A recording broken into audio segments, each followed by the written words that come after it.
Praise the lord to all. అయితే ప్రియులారా గమనించండి, ఈరోజు క్రైస్తవ సమాజమైన సంఘమైన అనేక దాడులను అనేక హింసలను ఎదుర్కొంటుంది, ముఖ్యంగా ఈ రోజుల్లో.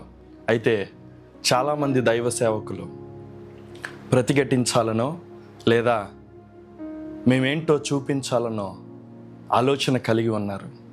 కానీ ఒక్కసారి మీరు ఆలోచించండి, మనం ప్రకటించే దైవ గ్రంథంలో ఎప్పుడైనా ఎక్కడైనా అలా జరిగిందా? దేవుడు నాలో ఉంచిన ఒక భారం ఏంటో తెలుసా ప్రియులారా? క్రైస్తవుడు ప్రతిఘటించేవాడు కాదు, స్పందించేవాడు. హింస కలిగినప్పుడు, బాధ కలిగినప్పుడు, నింద కలిగినప్పుడు క్రీస్తుని చూపించేవాడు. ఆయన చూపించిన మాదిరిని మన ముందు ఉంచుకు పరిగెత్తేవాడు. అయితే ఈ రోజుల్లో బహుశా కొన్నిసార్లు నా మాటలు మీకు బాధగా అనిపించవచ్చు, లేదా వేరేగా అనిపించవచ్చు. కానీ దైవ గ్రంథం చెప్పింది ఇదే ప్రియులారా. నా దేవుడు తన్ను తాను రక్షించుకోగలిగిన సమర్థుడు అయ్యుండి ఆయన పని చేయలేదు. వారిని తప్పించగలిగిన దేవుని ఆరాధించినప్పటికీ ఆది అపోస్తులు హింసను, శ్రమనే ఎన్నుకున్నారు. ఒకటి మర్చిపోతున్నాం ఏంటో తెలుసా? సంఘం ఎదిగింది, విస్తరించింది, వేగంగా వ్యాప్తి చెందింది హింసలోనే, శ్రమలోనే, ఇబ్బందుల్లోనే, అవమానాల్లోనే. మర్చిపోకండి మాట. ఎందుకో తెలుసా? మనం స్పందించేవారం, ప్రతిఘటించేవారం కాదు. ఎవరైతే మిమ్మల్ని హింసిస్తున్నారో, బాధిస్తున్నారో వారి కొరకు సైతం చేతులెత్తి ప్రార్థించగలిగిన వాడు ఒక క్రైస్తవుడే. ఒక్క దైవ గ్రంథమే చెప్పింది, నీ కుడి చెంప మీద ఎవరైనా కొడితే నీ ఎడమ చెంప సైతం చూపించమని. ఈ ప్రేమను, ఈ ఔదార్యాన్ని ఇంకెక్కడా ఎవ్వరూ చూపించలేరు, ఒక క్రైస్తవుడు తప్ప. అయితే దైవ గ్రంథంలో మీరు ఒకసారి చూసినట్లయితే మత్తయి సువార్త 5వ అధ్యాయము 11-12 వచనాలు. నా నిమిత్తము జనులు మిమ్మును నిందించి హింసించి మీ మీద అబద్ధముగా చెడ్డ మాటలెల్లా పలుకున్నప్పుడు మీరు ధన్యులు. సంతోషించి ఆనందించుడి, పరలోకమందు మీ ఫలము అధికమగును. ఇలాగున వారు మీకు పూర్వము ఉండిన ప్రవక్తలను హింసించి. ఇది ప్రియులారా, ఈరోజు క్రైస్తవుడు, సంఘాలు, క్రైస్తవ సమాజం ఎన్నో నిందలు, అవమానాలు, హింసలు ఎదుర్కొంటూనే ఉంది. అయితే ఈరోజు సంఘమైన క్రైస్తవుడైన ఆ హింసల్లో, నిందల్లో సంతోషించలేకపోతున్నాడు, ఆనందించలేకపోతున్నాడు. దేవుని వాక్యం సెలవిస్తుంది, మీరు సంతోషించండి, ఆనందించండి అని. ఎందుకు తెలుసా ప్రియులారా? ఎందుకు సంతోషించలేకపోతున్నాడో తెలుసా? క్రీస్తుని మనం సరిగ్గా అర్థం చేసుకోలేకపోయాం. క్రీస్తు మన గుండె లోతుల్లో ఉన్నప్పుడు ఎలా ఆనందించాలో ఆ శ్రమలో, ఎలా అతిశయించాలో ఆ శ్రమలో దేవుడు మనకు నేర్పిస్తాడు. కాబట్టి ప్రియులారా, మీరు గమనించండి, ఆది అపోస్తుల్ని చూస్తే ఒకరు తప్ప మిగతా వారందరూ కూడా తమ ప్రాణాలని సైతం లెక్క చేయకుండా దేవుని కొరకు నిలబడడానికి చూశారు. ఎంత శ్రమలో అయినా, ఇబ్బందిలో అయినా, ఇరుకులో అయినా వారు సంతోషించారే తప్ప ప్రతిఘటించలేదు. క్రీస్తుని ఈ లోకానికి, క్రీస్తు ప్రేమేంటో చూపిద్దాం అనుకుంటున్నారు. కానీ ఈరోజు సంఘస్థులు, పెద్ద పెద్ద కాపరులు అనేవారు, పెద్ద పెద్ద క్రైస్తవులు ఏమనుకుంటున్నారంటే మేము ప్రతిఘటించాలి, మేమేంటో ఈ లోకానికి చూపించాలన్నట్టుగా మాట్లాడుతున్నారు. ప్రియులారా, మర్చిపోతున్నారేంటో తెలుసా? మనం చూపించాల్సింది మనం ఎంత గొప్పవాళ్ళమో అని కాదు, మనల్ని రక్షించిన దేవుడు ఎంత గొప్పోడో, ఆయన ఎంత శక్తివంతుడో, ఆయన ఎలాంటి వాడో ఈ లోకానికి చూపించడానికి దేవుడు మనల్ని పిలిస్తే మనం అనుకుంటున్నాం నేనేంటో చూపిస్తాను చూడు, నేనేంటో లోకానికి ఏంటో నేనేంటో తెలియజేస్తాను చూడు అని చెప్పి ప్రతి సవాళ్ళు చేసుకుంటున్నారు.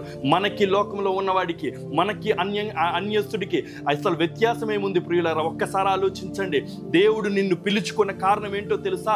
క్రీస్తు గొప్పతనం ఏంటో ఈ లోకానికి నువ్వు చూపిస్తావని దేవుడు నిన్ను పిలిచాడు. 2000 సంవత్సరాల క్రితం నా ప్రభు ఈ లోకానికి వచ్చి 33.5 సంవత్సరాలు బ్రతికి ఈ లోకానికి ఒక మాదిరి చూపించిన తర్వాత 2000 సంవత్సరాల తర్వాత కూడా ఆ మాదిరిని మరిచిపోలేకపోతుంది లోకం. ఎంతో మంది క్రైస్తవ సమాజం లేకుండా చేద్దాం, క్రీస్తు అనే పేరు లేకుండా చేద్దాం, చరిత్రలో క్రీస్తు పేరు లేకుండా చేద్దామని ఎంతో ప్రయత్నించారు. కానీ ఎవరి తరము కాలేదు, ఎవరి వల్ల కాలేదు. సంఘాన్ని అలిచేద్దామని చెప్పి అనుకున్న ప్రతిసారి అంతకు 2 వేగంతో సంఘం విస్తరించిందన్న మాట మరిచిపోతున్నారు. ప్రియులారా, గమనించండి, ఒక విషయం నేను మీకు తెలియజేయాలనుకుంటున్నాను. సంఘానికి ఎప్పుడైతే నిందలు, అవమానాలు, హింసలు కలుగుతున్నాయో అప్పుడు మీరు సంతోషించాలి. ఎందుకో తెలుసా? సంఘం ఇంకా వేగంగా విస్తరిస్తుంది, క్రైస్తవ లోకం ఇంకా వేగంగా విస్తరిస్తుంది. విస్తరించడం అంటే అర్థం ఏంటో తెలుసా? మన మనస్సులో, మన హృదయంలో క్రీస్తుని ధరించుకొని మారు మనస్సు కలిగి, పశ్చాత్తాపం కలిగి, క్రీస్తులాగా బ్రతుకుతూ అప్పుడు అనేక మందిని ప్రభావితం చేయాలి. అయితే ప్రియులారా గమనించండి, ఈరోజు క్రైస్తవులు బాగా ఇష్టపడుతుంది ఏంటో తెలుసా?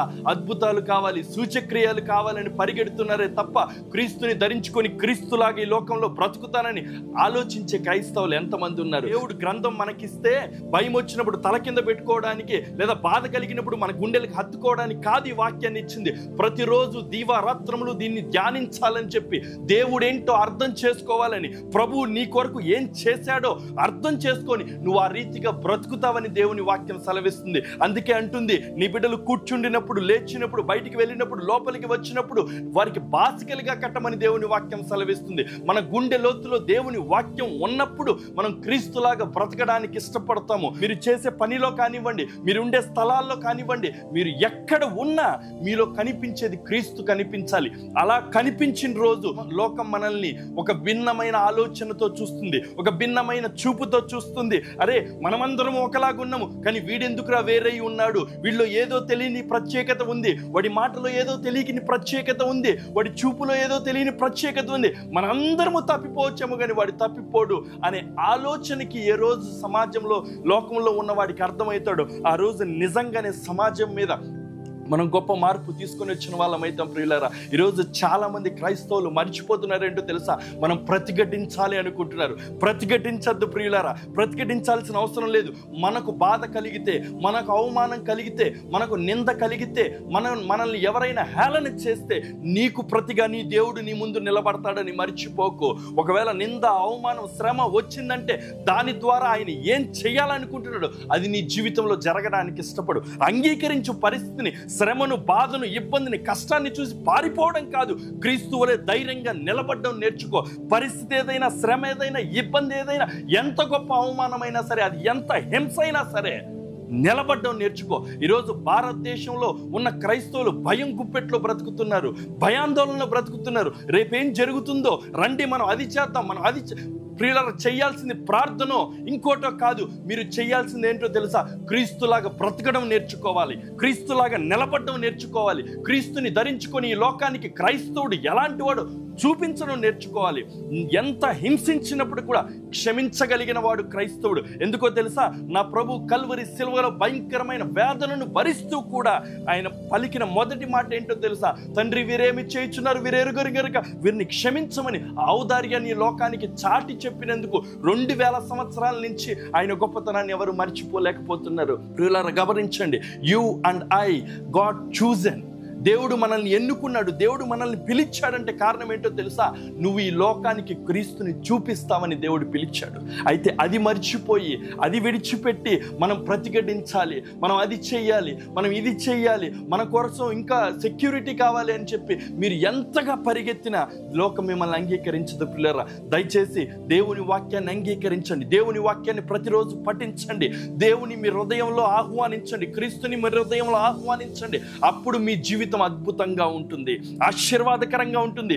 మీ దాకా శ్రమ వచ్చినప్పుడు, ఏ సంఘమైనా, ఏ సేవకుడైనా, ఎలాంటి క్రైస్తవుడైనా శ్రమ వచ్చినప్పుడు, హింస వచ్చినప్పుడు, మిమ్మల్ని ఏ తప్పు చేయకపోయినా ప్రజలు మిమ్మల్ని నిందించేటప్పుడు you will get a greater cheer. మీ ముఖంలో చిరునవ్వు కనబడుతుంది. వారు నిన్ను కొడుతుంటే, రే నువ్వు నవ్వుతావేంట్రా, మేము నిన్ను హింసిస్తున్నాం, బాధిస్తున్నాం, నిన్ను గాయపరుస్తున్నాం, నిన్ను హింసిస్తున్నాం అంటే ప్రియులారా ఆ రోజు వాళ్ళతో నువ్వు చెప్పగలవేంటో తెలుసా? నా దేవుడు నాతో ఉన్నాడు, నా ప్రభు నాతో ఉన్నాడు. ఒకవేళ ఆయన నా ముందు నిలబడితే నేనేమని అడుగుతానో తెలుసా? మీ అందరినీ రక్షించమని నేను అడుగుతాను నా ప్రభుతోటి, మీరందరూ కూడా ఆయన గురించి తెలుసుకోవాలని అడుగుతాను అని చెప్పి నువ్వు చెప్పగలిగిన రోజు నిజంగానే it make a difference my dear friends. ఒక విలియం కేరీ లాంటి ఒక దైవజనుడు భారతదేశ చరిత్రను మార్చడానికి ఇష్టపడ్డాడు. ఒక్క వ్యక్తి క్రీస్తుని చూపిస్తేనే అంత మార్పు కలిగితే, నువ్వు నేను నిలబడితే ఎంత గొప్ప మార్పు తీసుకురావగలమో ఆలోచించండి. దేవుని వాక్యం ఎంత స్పష్టంగా చెప్పిందో ఒక్కసారి ఆలోచించండి. ప్రియులారా గమనించండి, దేవునిలో గొప్పతనం ఉంది. మీరు సేవించే దేవుడు గొప్పవాడు, ఆయన నీ ప్రతి పరిస్థితిని చూస్తున్నవాడు. మనం ప్రతిఘటించాల్సిన అవసరం లేదు ప్రియులారా. మన ఎదుట నిలబడి యుద్ధం చేసేవాడు ఆయన. మన గురించి మనకంటే ఎక్కువగా ఆలోచించేవాడు మన దేవుడు. కాబట్టి మీరు భయపడాల్సిన అవసరం లేదు. దేవుడు నిశ్చయంగా మీతో ఉన్నాడు. మీరు చేయాల్సింది ఏంటో తెలుసా? క్రీస్తుని ధరించుకొని ఈ లోకానికి వేరై మనం బ్రతకడమే మనం చేయాల్సిన పని. ఆయన వాక్యాన్ని ప్రతిదినము పఠిస్తూ ఈ వాక్యం ఏం చెప్తుందో, ఎలా బ్రతకాలని చెప్తుందో, ఏ ప్రమాణాలతో బ్రతకాలని చెప్తుందో, ఎలాంటి నీతిని ఎలాంటి యథార్థతను, ఎలాంటి పరిశుద్ధతను ధరించుకొని బ్రతకాలని చెప్తుందో దాన్ని వెంబడిస్తూ క్రీస్తు వలె ఈ లోకంలో బ్రతకడమే మనకి దేవుడిచ్చిన గొప్ప భాగ్యంగా ఎంచి మీరందరూ ఆ రీతిగా జీవించాలని, శ్రమలో, కష్టాల్లో, ఇబ్బందుల్లో, ఇరుకుల్లో ఎవరైనా ఉంటే ప్రియులారా, ఈరోజు దేవుడు మీతో మాట్లాడుతున్న విషయం ఏంటో తెలుసా? సంతోషించండి, ఆనందించండి. శ్రమలో సైతం సంతోషించగలిగిన వాడు ఒక క్రైస్తవుడే అని ఈ లోకానికి చూపించండి. దేవుడు మిమ్మల్ని, మీ కుటుంబాలని దీవించును గాక.